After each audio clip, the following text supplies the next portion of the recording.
Hello there, this is Mark Anderson with Chattown Stages and the Songwriters Stage 2021. First, I want to thank our sponsor, Mountain Music. They're out on Hickson Pike in Chattanooga. They're the great local music store that will help you and get you good quality instruments at a great price. And thanking Soundcore for so much that they're putting into this project too. And our three judges, Anthony Quayles, Denise Adeniyi, or AKA the Divine Poetess, and Stratton Tingle. And we are down to our last week. We've got 8 finalists, and we're gonna talk with E.T., one of our fantastic finalists. And you know, the level of this final entries is just amazing. You can go to the website and click on each profile, listen to the music, and get ready to vote. The ballots will open up on Thursday morning and close on Saturday at 6 p.m. and we'll declare the winners about 8 p.m. E.T., good to see you. Thanks for being here. Looks like you're in a favorite room of your house. What do you got there? All kinds of good stuff. Oh yeah, it's. I was trying to show. I got a Soundcore sticker here. I love Soundcore. Love what's good. But yeah, it's actually kind of a little bit of a mess right now because I set out to start recording demos and I ended up spending a whole day just trying to figure out what codecs and all that junk I needed to download to make this new interface that I got work. So anyway, they kind of put a damper on things for the moment, but everything happens for a reason. So it'll happen when it happens. But yeah, you mentioned just the quality of the talent in this final 8. I'm kind of flabbergasted to be in it. To be honest with you, there's some great talent. Well, we call this a contest, but it's really a showcase of our local talent here. And I love Chattanooga since I moved here, and the music, the art scene here, the vibe. And I like to say this, I'll probably get challenged on it someday, but I like to say, Nashville ain't got nothing on us. And well, you can say that nowadays.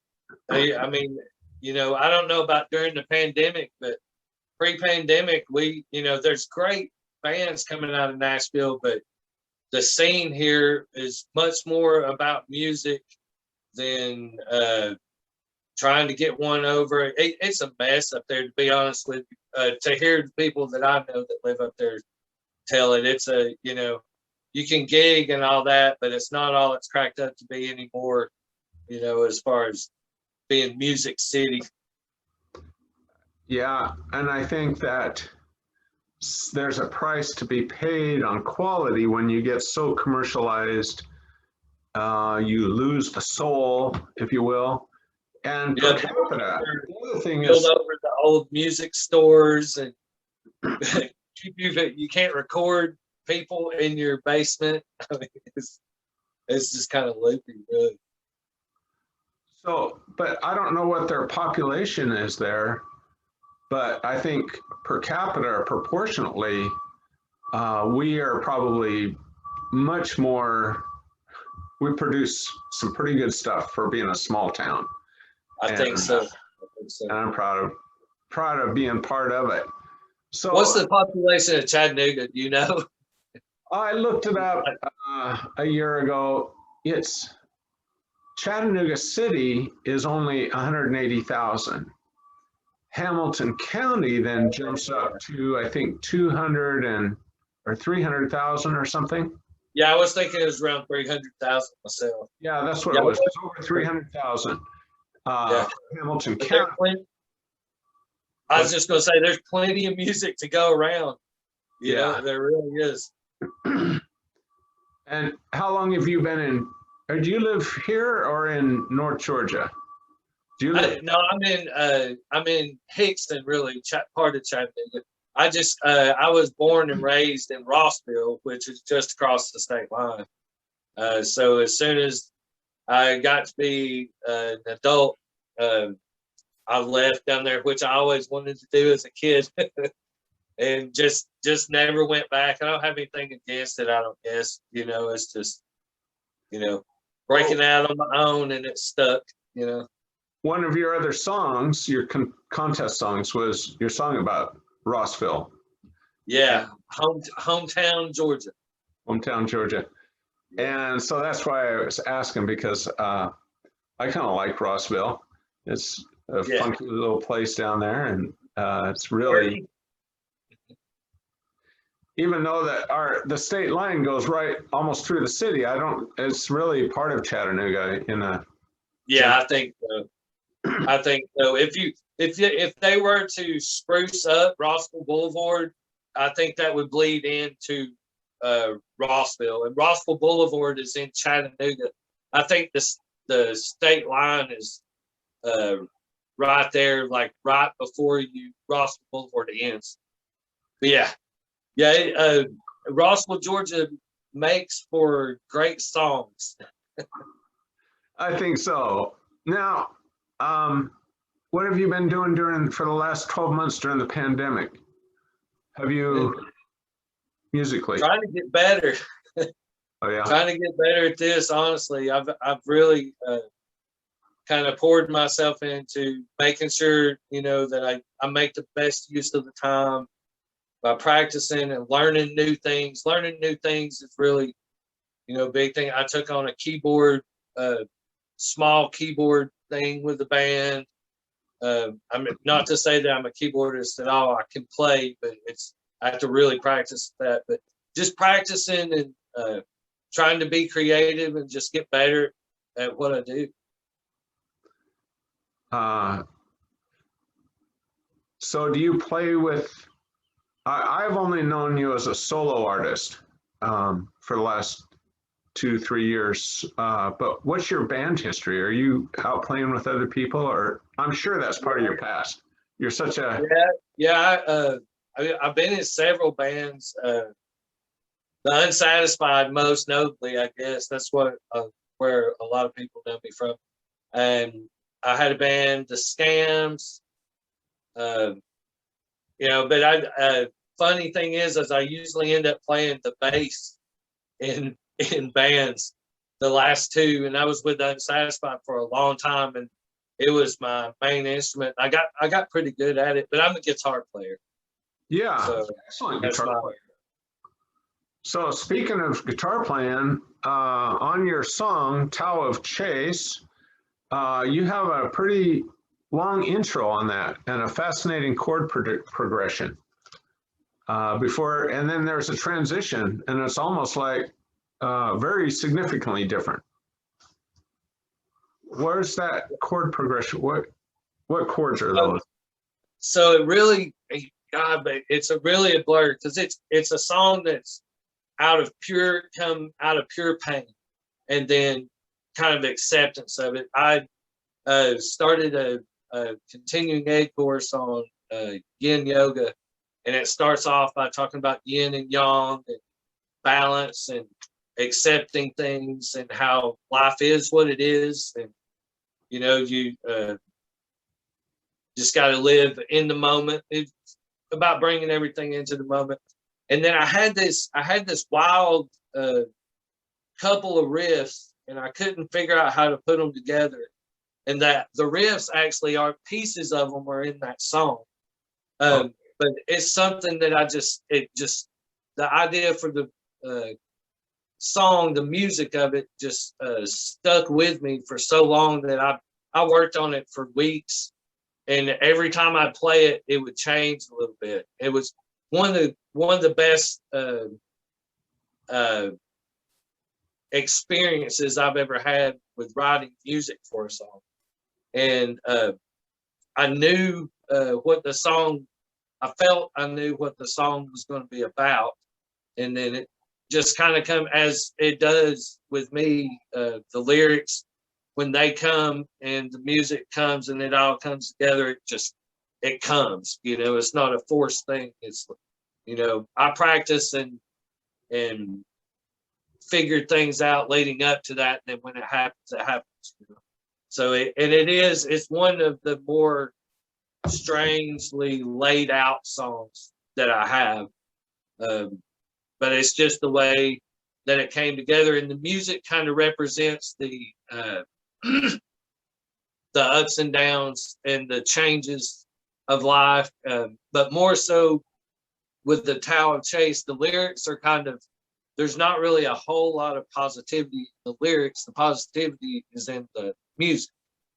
So anyhow, that's, I guess, about the best explanation of how that song came to be I could get. Well, I won't ask you to explain the setting or really the background in it because it sounds intensely personal. But anyone listening to it, listening to the lyrics, it could apply to most any relationships. In other words, I'm not going to ask you to tell me about your broken love life or something. Right. That's Right. Your right. Well, and I space. prefer that, you know, I prefer that. I want people to identify with my songs from their experience, you know, in hopes that, you know, maybe it does something for them to help them through it or make them forget about it for a minute or whatever, you know. That's what music does for me, you know, so I feel like that's kind of my job. So here's a couple lines out of it. It says, can't make myself let go.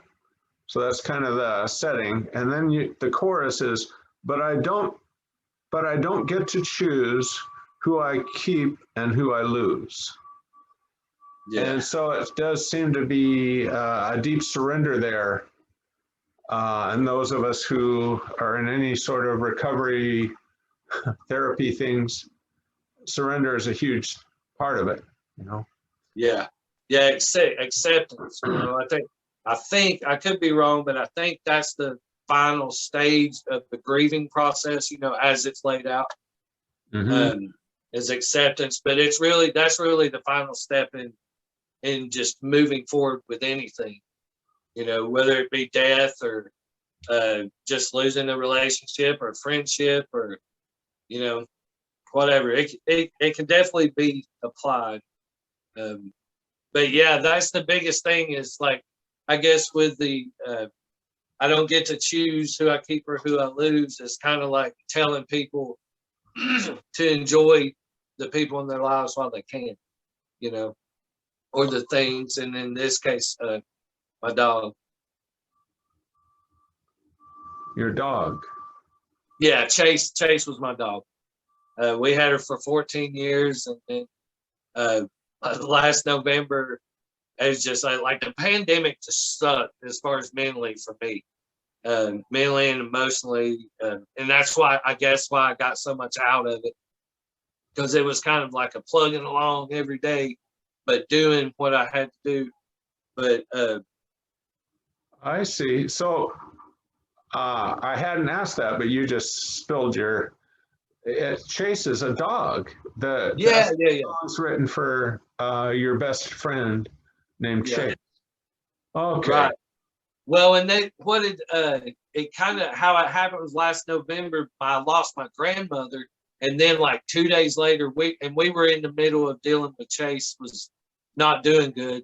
And then 2 days later, I had to let Chase go. And it was rough. That was a hard period. What saved me really from just, I think, having an emotional breakdown, a big one, was Blackberry Smoke ended up playing a show at the baseball stadium that weekend. So it was like, that week was a ride. But that week is pretty much inspired. And, you know, I have to say that the song's partly inspired by my grandmother as well. You know, but the having been here at the house alone during the pandemic and everything, and then you know, just being with Chase, and then not having Chase around anymore, and I was having to be kind of like in a caretaker kind of role before she passed, and it was like, man, it just changed the dynamic of everything, you know. So anyhow, that's where that song came from. Well, we're going to hear the song. So hang on here as we attempt our... This song is called Tao of Chase. I hope you like it.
All I'm asking for, all I ask for is a break.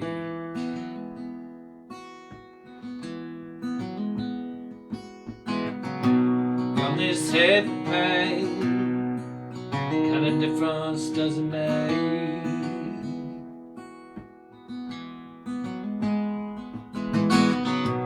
I can't let myself, I can't make myself let go.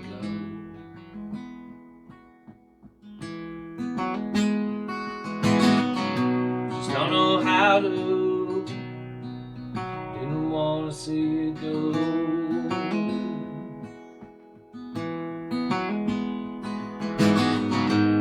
But I don't get to choose. Like keeping who I lose.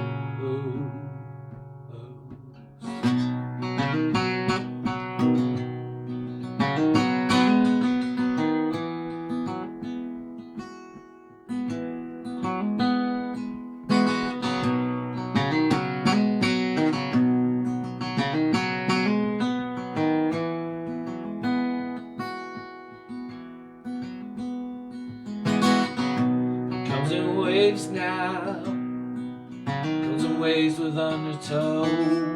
Whoa, whoa, whoa.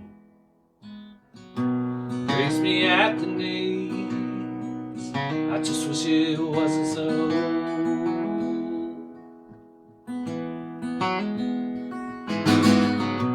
Friends and memories, some words I won't say.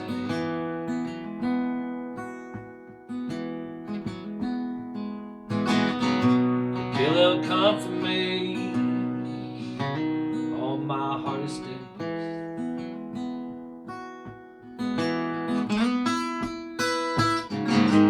But I don't get to choose. Like keeping who I lose.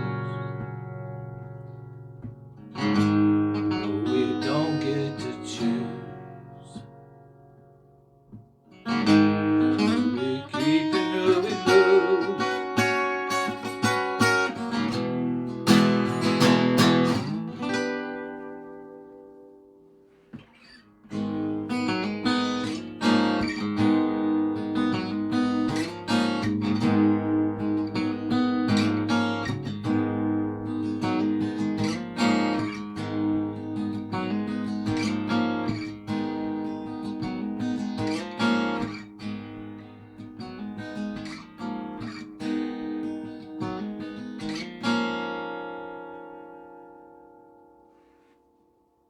Thanks for listening.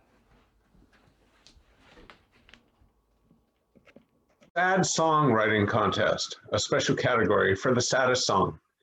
Well, I actually, to be honest with you, I went in with Stratton and recorded a totally different song, and I just wasn't happy with. I just wasn't happy with it on several levels. Not from his angle, but from my performance level, I wasn't happy with the way that I looked. I wasn't happy with the little tiny mess ups I had. So the round before this song, I actually asked several people to choose between this song and the song I actually submitted last round, and they picked that one for last round. And so I was going to go with an upbeat song for this round. It was totally about, you know, being unstoppable and overcoming stuff and everything. And then I was just like, I wasn't happy with it, but I really, I was like, I felt like Chase, the Tao of Chase is a good song. Oh yeah. But it's, to be honest, it's a little hard to put out there, you know, emotional stuff, you know, but it is what it is, you know. That's why I write, you know, is to get that stuff out. Amen. And you know, these songwriters, in case never someone listening maybe has never done that, for the artist to lay it on the line. First, they write the song, they lay their heart out there, and then they stand up in front of some people or a recording and lay it out again. It really is admirable. And thank you. Okay, I'm going to wrap us up here. We've been with E.T. He has another name, but we're just going with E.T. And thanks so much for being part of this contest, celebration of Chattanooga's awesome art. And you're right in the heart of it there, E.T. So good luck to you. And we'll see how it goes on Saturday night. Yeah, thank y'all so much for doing this. I mean, it's been something that's been needed, you know, but you know, what we'll see what happens. Good luck to everybody. You know, a great song is going to be in the finals, you know, one of the final four, no matter how it goes. So, you know, just happy and grateful to be part of it. Thanks, Mark. Thank you. Bye-bye. See you, Dave.